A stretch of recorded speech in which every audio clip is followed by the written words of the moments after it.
La Sotelma Malitel vous donne l'heure. Il est 7 heures. Le sport, les infos, la musique, l'actualité, le tout amusé et servi à chaud pour vous sur Radio Clédou.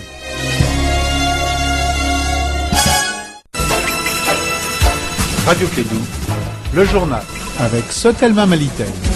Mesdames et messieurs, fidèles auditeurs, et aujourd'hui de sa matinale, la Malien fier et digne, très heureux de vous retrouver. C'est un plaisir, c'est avec bonheur qu'on se lève le matin de bonheur. Pour vous apporter le bonheur, c'est votre droit à l'information, c'est dans la Constitution du Mali, vous devez être informé. L'éducation obligatoire est gratuite pour tous les Maliens, a-t-on dit. Est-ce vrai? Question que je poserai à Bakary Cissé qui va présenter le journal. Bakary, bonjour et bienvenue. Vous êtes bien réveillé, vous avez la parole, vous avez le droit d'informer. Merci Abdoulaye, bonjour à toi, bonjour à toutes et à tous. Bienvenue dans cette édition, la première de Clédou Info. L'Union européenne renforce les capacités des services de santé de l'armée. Le projet a été lancé hier à Kati. Dans ce journal, on aura des précisions.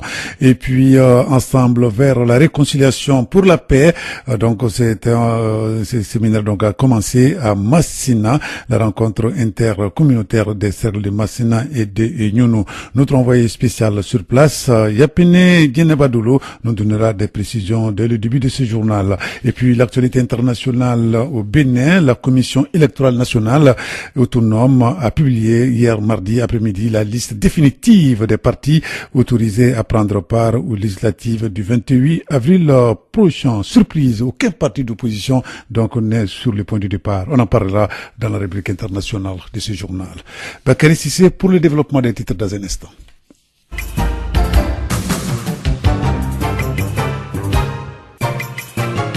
Bienvenue à cette édition. Aujourd'hui, nous sommes le mercredi 6 mars 2019, la première session d'information de Clédou Info.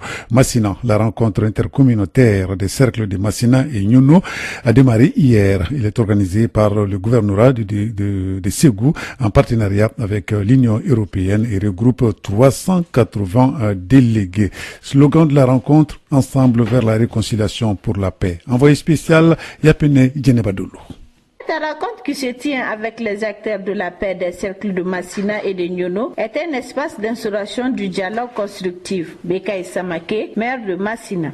Le dialogue est constructif, c'est pourquoi nous avons fait appel à nos parents de Nyuno et de Massina. Nous les avons appelés autour de la table du dialogue afin qu'on puisse s'entendre. Les conflits nous ont trop divisés. Cette rencontre est donc le cadre idéal pour la réconciliation. Cette rencontre de Massina est une réponse aux nombreux défis sécuritaires au Mali. Lassine Boiré, ministre de la Cohésion sociale, de la paix et de la réconciliation nationale. Le phénomène de violence ou de conflit communautaire que nous vivons a une dimension à visage multiple, comme je le dis souvent. Nous devrons essayer encore de cultiver la vertu du dialogue pour ramener l'ensemble des habitants d'une même communauté qui ont toujours vécu ensemble en bonne communion et en paix, à savoir raison garder, pour essayer de rétablir la confiance et faire en sorte que le vivre ensemble puisse être à nouveau de mise dans notre pays. La rencontre intercommunautaire de Massina est une action de la recherche, de la cohésion sociale et de la paix définitive au Mali. De Massina, Yapene Djeneba Dolo pour la radio Clédou. Alors merci Djeneba Yapene Dolo pour ce reportage. Ici à Bamako, l'Union européenne lance un projet en soutien au renforcement des capacités des services de santé des forces armées maliennes. Ce projet est dénommé par Santé a pour objectif d'améliorer l'offre de soins aux populations civiles dans les régions du centre de notre pays. Pour en savoir plus, nous allons écouter le médecin général de brigade, il s'agit de Boubacar Dambélé. Boubacar Dambélé, il est le directeur central des services de santé des armées. Les propos sont recueillis par Oumou Dambélé. C'est un projet qu'on appelle le projet par santé et qui vient renforcer les capacités des services de santé des armées et du coup aussi renforcer la prise en charge non seulement des militaires et aussi des populations environnantes de ce projet. On vous a si bien dit, il va y avoir la construction de 3 centres médicaux chirurgicaux, parce que moi je les appelle comme ça, c'est pas des infirmeries parce que c'est à un niveau encore plus élevé que les infirmeries de garnison. Et vous voyez que non seulement les militaires vont en bénéficier, il y a aussi la population population environnante. Vous avez vu quel intérêt eux-mêmes ils portent à ce projet. Vous voyez que la construction des projets, là, quand vous voyez les villages, ils sont à soit 20, 40, souvent même plus de 100 km des premières structures de santé. Donc ce projet vraiment est le bienvenu et j'espère que ce soit les militaires et la population du Mali vont en bénéficier. Et nous, Direction centrale des services de santé, nous ferons garant pour la pérennité de ce projet. Alors, donc là, c'était le médecin général de brigade, Boubacar Damélé, directeur central des services de santé des armées, propos recueillis par Oumou Damélé. Un nouveau code pour les pensionnaires des services publics. Cette fois-ci, il est le fruit des efforts d'une longue date de la Caisse malienne de sécurité sociale, entrée en vigueur depuis le 1er janvier 2019. Les responsables de la Caisse malienne de sécurité sociale étaient hier au matin devant la presse pour informer l'opinion publique sur les réformes engagées par ce nouveau code. Les détails avec Monsieur Modibo Kone, il est le directeur général adjoint de la Caisse malienne de sécurité sociale, propos recueillis par André Traoré. La Caisse malienne de sécurité sociale est un établissement public créé par la loi 10-029 du 12 juillet 2010. Depuis un certain temps, elle est engagée dans une dynamique de réforme. Aujourd'hui, il est heureux de constater l'aboutissement de ces réformes, dont la plus récente est la promulgation de la loi 2018-053 du 11 juillet 2018 portant code des pensions des fonctionnaires, des militaires et des parlementaires. Ce code est entré en vigueur depuis le 1er janvier 2019. Il nous paraît donc nécessaire de faire connaître à tous les acteurs les innovations qui sont dans ce code. Il s'agit essentiellement de l'augmentation du taux des cotisations, de l'élargissement de la base de cotisation, du mode de calcul de la pension, de l'introduction d'un régime de retraite complémentaire par capitalisation. La présente conférence de presse que nous organisons ce jour afin que vous, des médias, puissiez vous en approprier dans le but de mieux le vulgariser. Alors, Monsieur Modibo Kone, directeur général adjoint de la Caisse malienne de sécurité et sociale, propos recueillis par André Traoré. Clé d'info, première édition, 7h, passé de 8 minutes.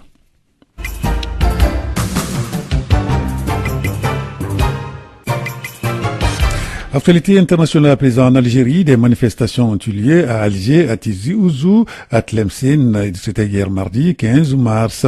Des milliers de personnes, majoritairement de jeunes, sont descendus dans les rues.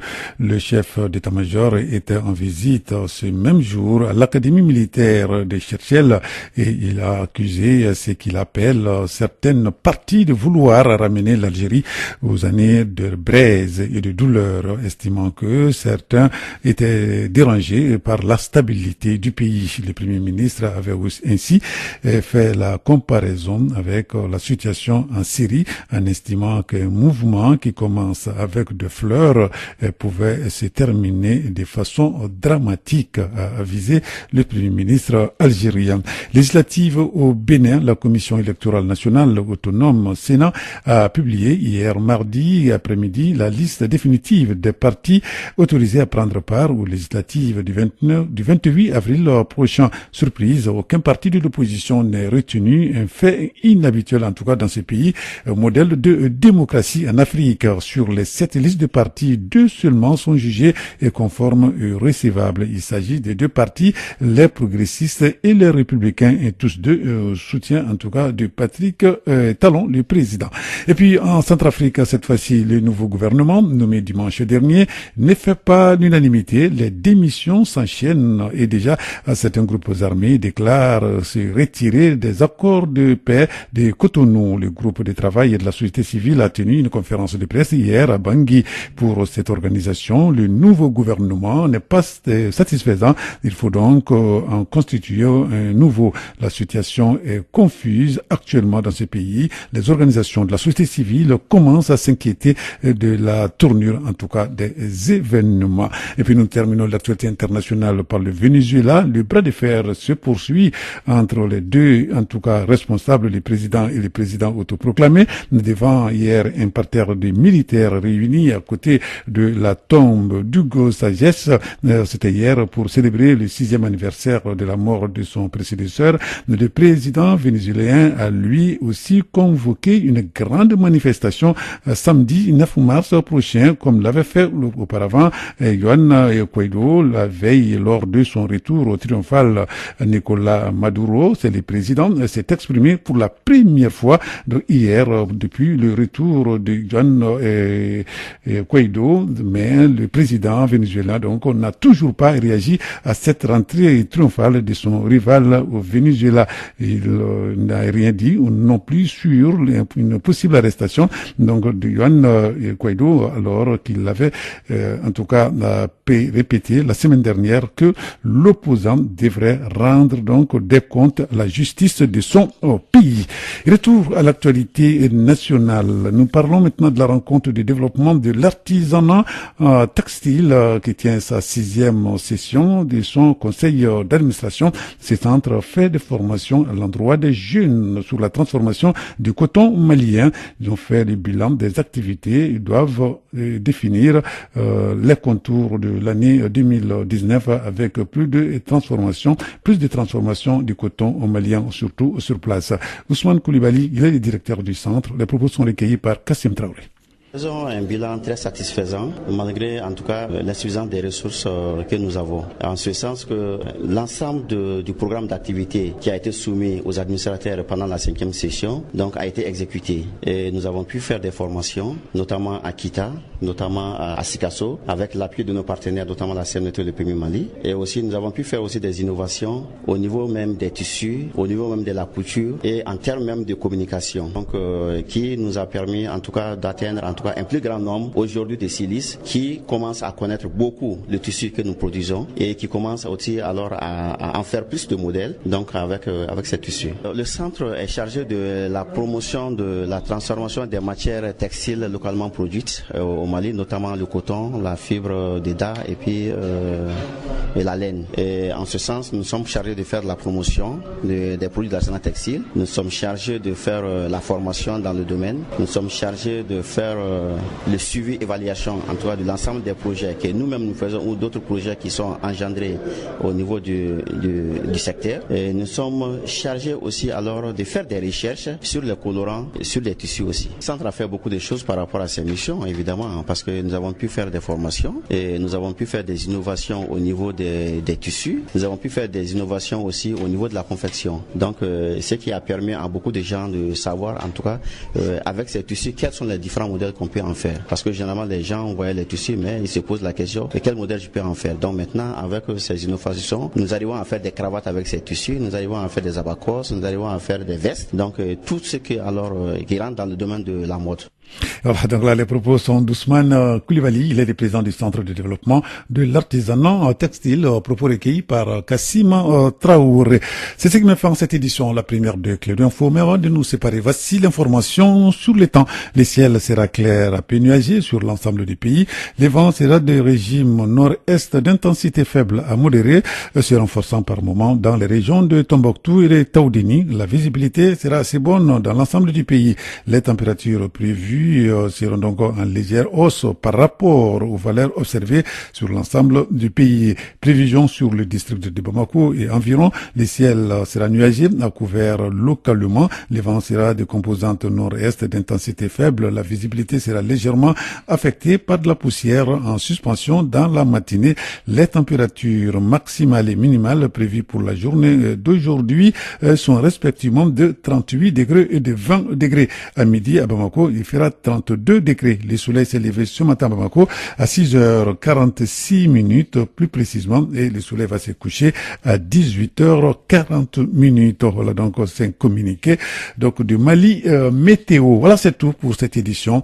Restez avec nous dans un instant, la rubrique Elect sur notre antenne. Radio Clédou, le journal avec Sotelma Malitel.